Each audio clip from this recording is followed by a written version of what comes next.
Imagine a man so massive, so monstrously built, that when he stepped onto the stage, even the greatest bodybuilders of all time, including the legendary Ronnie Coleman, looked like amateurs in comparison. A body so freakish, so otherworldly, that the very rules of bodybuilding had to be rewritten just to try and stop him. This isn't fiction.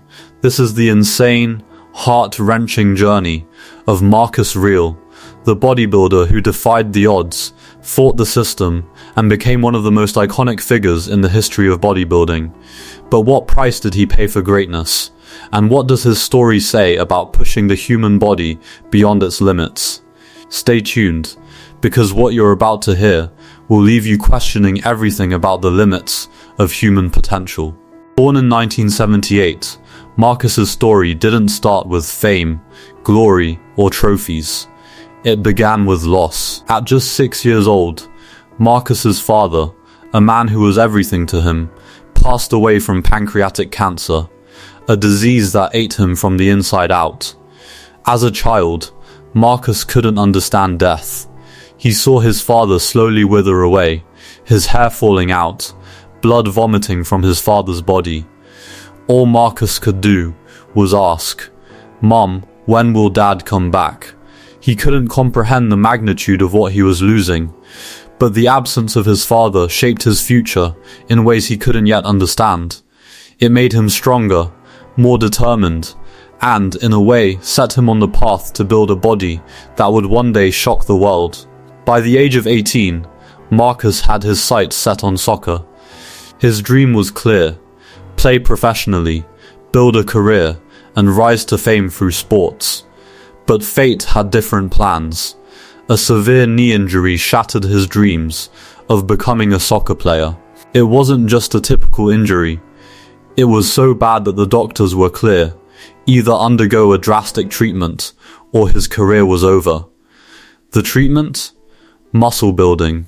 His knee needed stabilization, so he had no choice but to step into a gym. But as he picked up the weights, something wild happened. His body responded in ways nobody could have predicted. The skinny, injury-riddled teenager soon began building muscle at an insane rate, a rate that would leave even professional bodybuilders questioning their own pace of progress. Markus didn't just build muscle, he built mass. By 1997, in less than 2 years of training, his body weight surged from a mere 54 kg to 117 kg of pure muscle. His transformation was not only fast, but it was on a scale that made others look on in disbelief. Imagine in just 2 years, someone completely new to bodybuilding having a physique that many competitors would dream of after decades in the gym. But the crazy part, Markus didn't stop there. His growth was far beyond what anyone had seen. He was no longer a regular bodybuilder. He was a mutant, a freak of nature. The gym veterans, the people who had been lifting for decades, were left stunned. They had never seen someone with such natural genetics, such insane growth. It wasn't just about the mass, it was the sheer dominance his physique commanded. As he walked into any gym, all eyes were on him. And yet, even as he gained mass at such an absurd rate, the bodybuilding world still didn't know what to make of him. When Markus finally decided to take his physique to the stage in 1994, no one had seen anything like it. His first competition was just the beginning. His size and conditioning left the crowd speechless.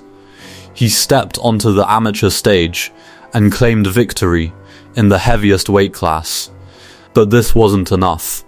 The judges were still skeptical, still hesitant to crown him. The bodybuilding world had a formula, a standard aesthetic proportions, a fine balance of muscle size, symmetry, and conditioning.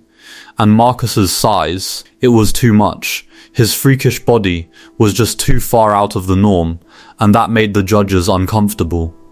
They refused to see the monster he was becoming. Fast forward to 1998, and Markus's name had become known in the bodybuilding community. But when he finally stepped onto the Olympia stage, despite weighing 120 kg, he faced the same issue. the judges didn't know how to rank him. They gave him a humiliating 9th place, which was a huge blow to his career. But what happened next would push him to the edge of human endurance. The politics of bodybuilding. Despite his extraordinary physique, Markus was pushed aside by a system that wasn't ready to accept a bodybuilder who defied all traditional norms. His loss at Olympia in 1998 wasn't just a ranking, it was a humiliation.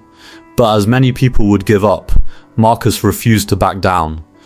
He had faced loss at an early age, and this defeat would not break him. Instead, he returned stronger than ever. In 2002, Markus made his comeback. He showed up with 131 kg of muscle, more massive than ever, with his veins and skin stretched to the breaking point. His sheer size and vascularity were enough to make people stop in their tracks.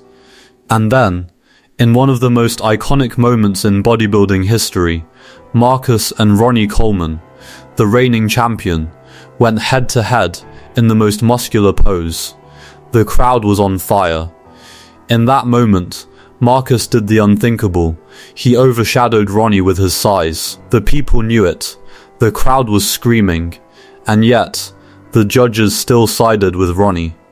It was clear, Markus had won that moment, but the politics of bodybuilding held him back from the title. By 2005, the rules of bodybuilding changed. The IFB, threatened by Markus's dominance, introduced a new set of criteria that favored aesthetics over sheer size. Markus, who had built his body for power, not proportion, found himself on the losing end. The new rules felt like an attack on everything he had worked for. But the new rules weren't the only thing working against him. His body was no longer responding the way it once had. Years of brutal training, relentless dedication, and extreme muscle building had taken their toll. Injuries began to mount, ripping tendons, strained muscles, and eventually a bizarre pec tear that seemed impossible to fix. The damage was irreversible, and Markus was left to deal with the aftermath of pushing his body too far. Despite the setbacks, injuries, and political battles, Markus Rühl remains an undefeated legend in the eyes of many fans. He may have never won the Mr. Olympia title, but his legacy transcends the trophies. His story is a testament to what happens when you push the human body to its absolute limits. It's about resilience, defiance, and a refusal to be defined by a broken system. Markus Rühl wasn't just a bodybuilder, he was the anomaly, a man who broke the mold, changed the game, and showed the world that there are no limits when it comes to human potential.